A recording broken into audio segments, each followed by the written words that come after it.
Olá, meu nome é Max, sou aluno de mestrado do programa de pós-graduação em mecatrônica da UFBA e integrante do laboratório LACID. Hoje, tenho como objetivo apresentar a instalação automatizada do TexCAD, uma plataforma de prototipagem e simulação de cobertura de área com múltiplos vães. No primeiro momento, vamos introduzir brevemente as dependências e requisitos mínimos necessários para a instalação do TexCAD. Em seguida, faremos uma breve descrição do repositório TexCAD com ênfase no arquivo do README, que contém informações essenciais.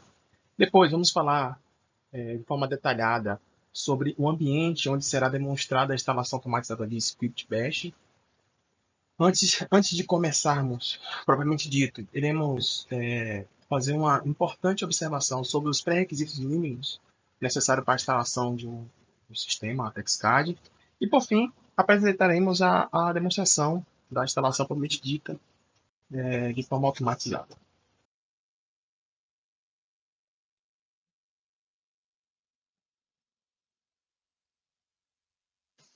Conforme mencionado nos vídeos anteriores, o TextCAD é um framework para prototipar e simulação de cobertura de área com múltiplos vães. Ele é representado por uma plataforma distribuída, cujo objetivo, entre outros, é permitir que o usuário ou operador, em uma estação base em solo, utilize uma aplicação web para interagir com a central de comando. Essa central, por sua vez, disponibiliza o conjunto de componentes para controle de enxame de drones. Sendo assim, é necessário instalar um Ubuntu 18 para executar o sistema TextCAD, que pode ser executado tanto em uma máquina virtual como na máquina real.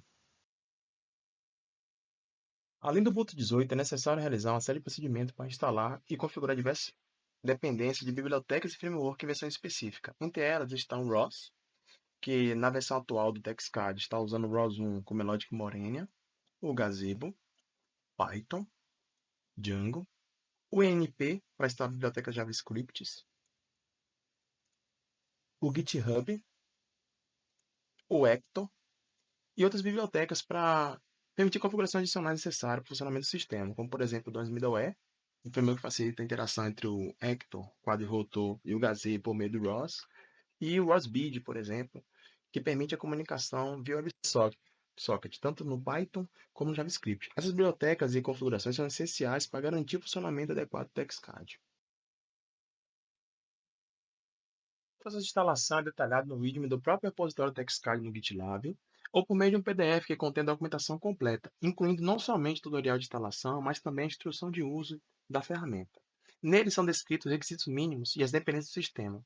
A instalação pode ser feita seguindo um passo a passo das instruções para instalar cada uma dessas dependências individualmente ou conforme a necessidade, incluindo a instalação do Ubuntu, ou por meio de um script bash disponível no repositório que automatiza todo o processo de instalação, exceto a do Ubuntu, é claro. Esse script bash está disponível na pasta chamada script bash. Neste vídeo de hoje, iremos executar este processo. No entanto, as instruções detalhadas desse processo pode ser vista no tópico Instalação Automatizada, tanto no README do repositório como no PDF. Antes de demonstrar a instalação automatizada do TextCAD, é interessante falar sobre o seu repositório de código no GitLab. Sendo assim, será apresentado como acessá-lo, uma visão geral de como utilizá-lo e a organização das pastas do repositório até o presente momento deste vídeo. Vamos lá?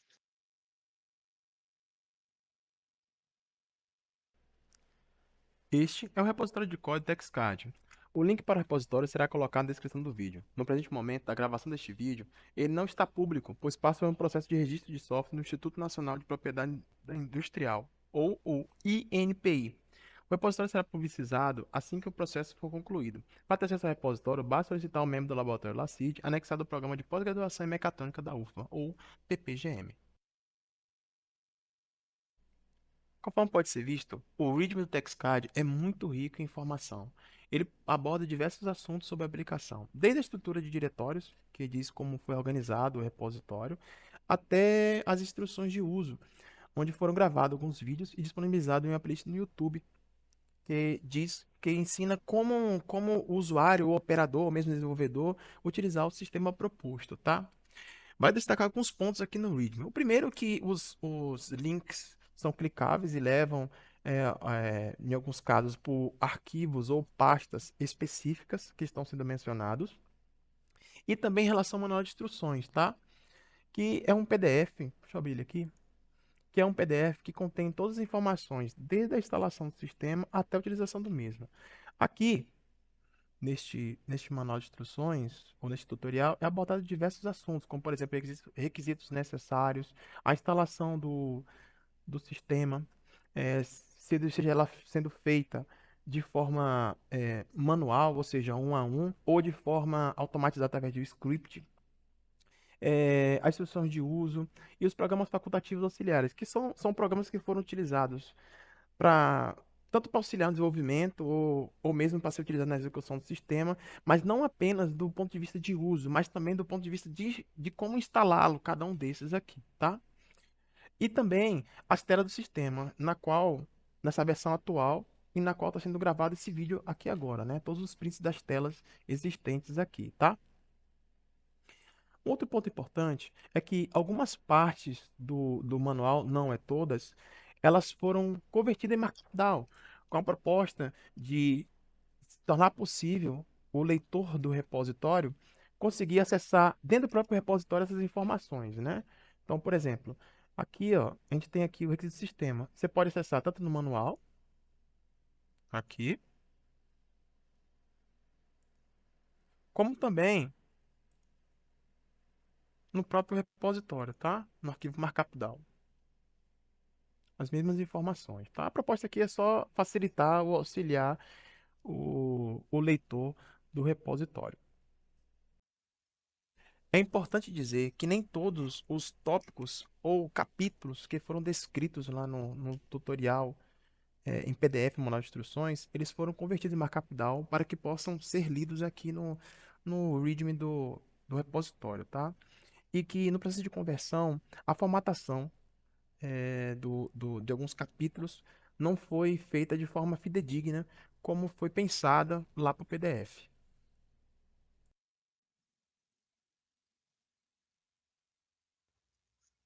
Conforme mencionado anteriormente, o TextCAD pode ser executado em uma máquina virtual ou real. Neste vídeo, o ambiente para demonstrar a instalação automatizada via Script Bash será em uma máquina virtual, utilizando a VirtualBox, com o sistema operacional Ubuntu 18 recém-instalado, sem nenhuma modificação ou atualização.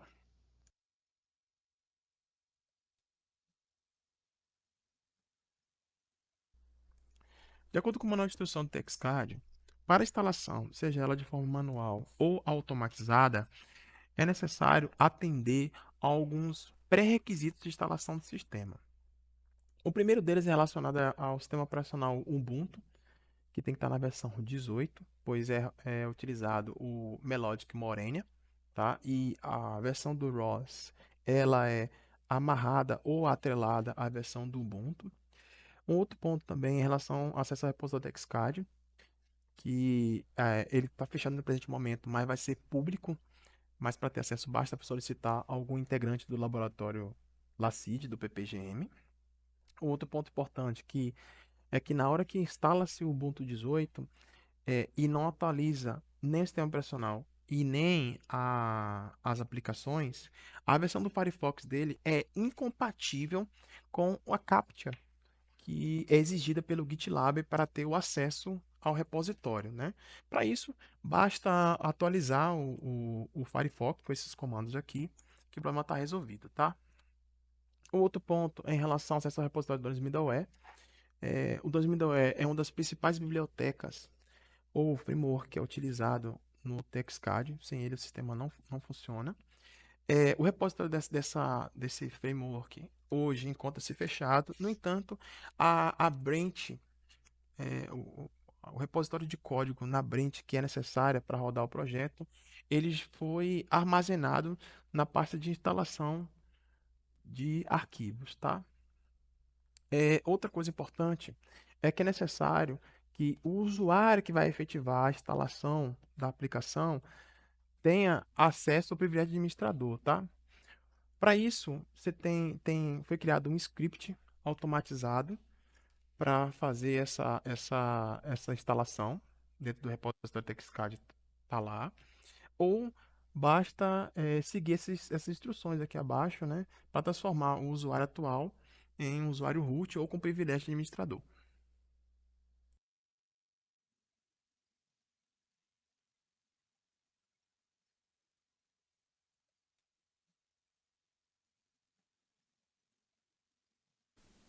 Ao inicializar o Ubuntu 18 pela primeira vez, é apresentada a tela de boas-vindas. Basta clicar em Next em todas as telas. Pode ser que seja apresentada também a opção para atualizar a versão do Ubuntu 18 para a 20. Caso apareça, por favor, clique em não atualizar. A primeira ação que deve ser feita é abrir o navegador Firefox, previamente instalado no Ubuntu, para acessar o repositório TextCard. No entanto, pode ser realizada uma verificação de segurança através da CAPTCHA do GitLab, que não funciona nessa versão do Firefox previamente instalada. Dessa forma, é necessário realizar a atualização do aplicativo por meio do terminal. Para realizar atualizações em aplicativos, requer que o usuário logado no Ubuntu tenha privilégio de administrador, ou seja, um usuário root. Caso esteja utilizando a máquina virtual como eu, no software VirtualBox, é necessário conceder esses privilégios ao usuário, colocando numa lista de administradores. Para isso, acesse o usuário root com o comando sul e edite o arquivo de configuração do sudoers usando o editor de texto Nano. Adicione a linha de comando mostrada na tela do usuário atual, logo abaixo da linha do root.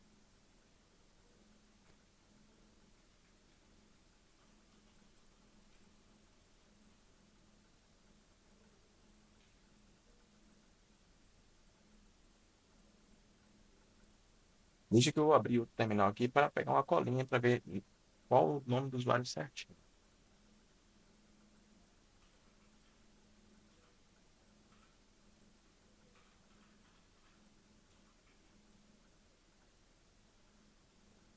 Para salvar o arquivo, aperte Ctrl O.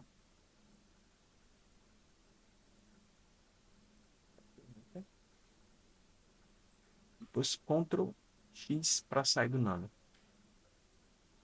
Feche e abra outro terminal para garantir que as alterações sejam aplicadas corretamente.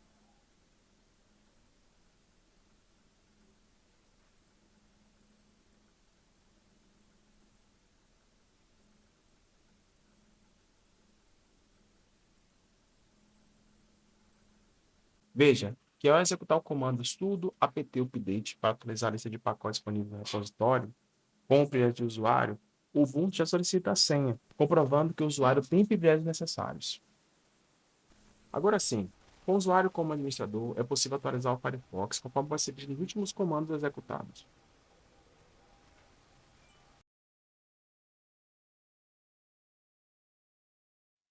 Com o Firefox atualizado, podemos tentar novamente acessar o repositório TextCard. Observem que agora o sistema passa pela CAPTCHA, devido à versão que foi atualizada, e solicita o usuário e senha do repositório. Ao realizar o login no GitLab pela primeira vez, é muito comum que ele faça a verificação de dois fatores, onde é enviado para o e-mail um código para fazer a verificação de segurança, tá? Basta acessar o e-mail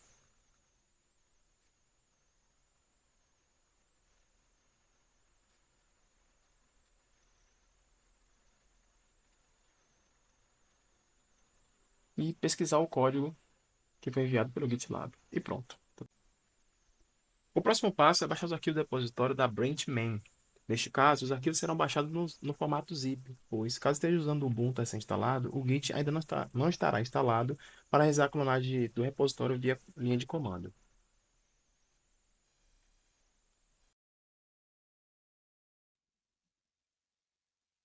Após o download, é necessário descompactar os arquivos. Eu sugiro salvar uma pasta específica para armazenar repositórios de código. No meu caso, eu coloquei uma pasta chamada repositórios na home mesmo.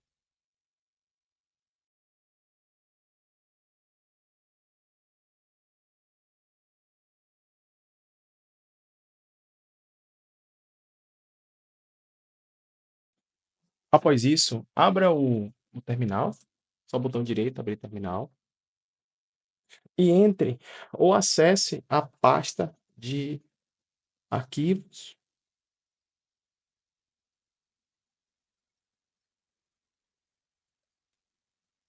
instalação, depois scripts, script bash no caso, né? E após isso, é necessário transformar o arquivo de instalação automatizada em um arquivo executável, tá? Para isso, só basta dar um chmod mais x aí, tá? No nome do arquivo. Já tá, já na verdade, mas só para certificar. E aí, executar o arquivo, o script bash. O script de cara vai solicitar aí a senha, né, de administrador. Como eu disse antes, tem que ter privilégio de administrador. E aí ele vai passar para você algumas informações a respeito da qual versão foi instalada e quais são os aplicativos que serão instalados. E daí ele vai perguntar qual é o nome do espaço de trabalho e também do ambiente virtual do Python.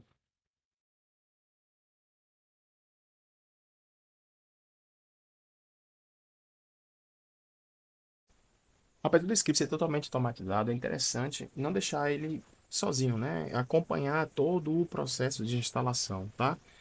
Porque em algum momento ele pede alguma intervenção humana, como por exemplo para colocar senha ou com outro tipo de interação, tá? Então é interessante acompanhar todo o processo de instalação da aplicação.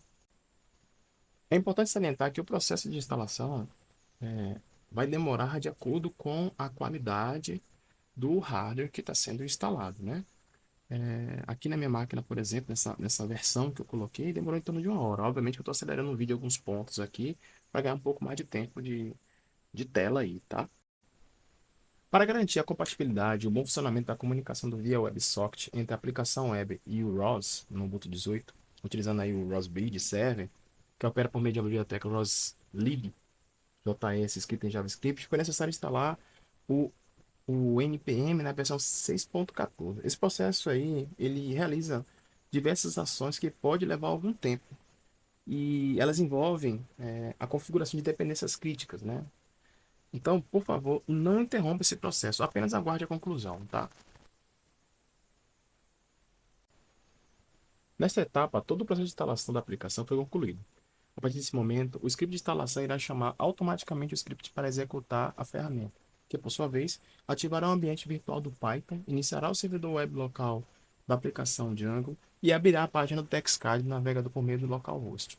Note que, dependendo da máquina utilizada, o tempo de espera que o serviço do servidor esteja totalmente operacional pode não ser suficiente para renderizar a página automaticamente. Neste caso, basta aguardar um pouquinho e atualizar a página manualmente, tá? Com tudo ok, é necessário realizar o login para ter acesso ao TextCAD. O processo de instalação automática, ele copia e configura na aplicação web o banco de dados portátil no SQLite, contendo alguns dados iniciais de implantação, para que seja possível experimentar e realizar alguns testes iniciais na aplicação. Para ter acesso aos dados de login provisório, basta consultar o manual de instruções ou mesmo o README do repositório.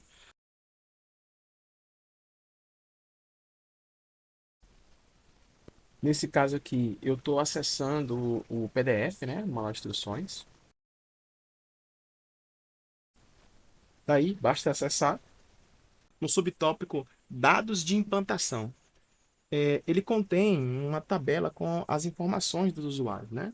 E aí basta pegar qualquer um desses aí e utilizar, né? Pega o usuário e a senha. Lembra que isso aqui é somente provisório, tá? A proposta aqui é só fazer o uso e depois botar um banco de dados de verdade, um banco de dados diferente de um banco de dados portátil. Para facilitar a experimentação da aplicação, também foi configurado e salvo no banco de dados de implantação uma cobertura com 2 drones para a área de 400 metros, utilizando o método Banaferon, chamada Cobertura Revisor SBRC 2025.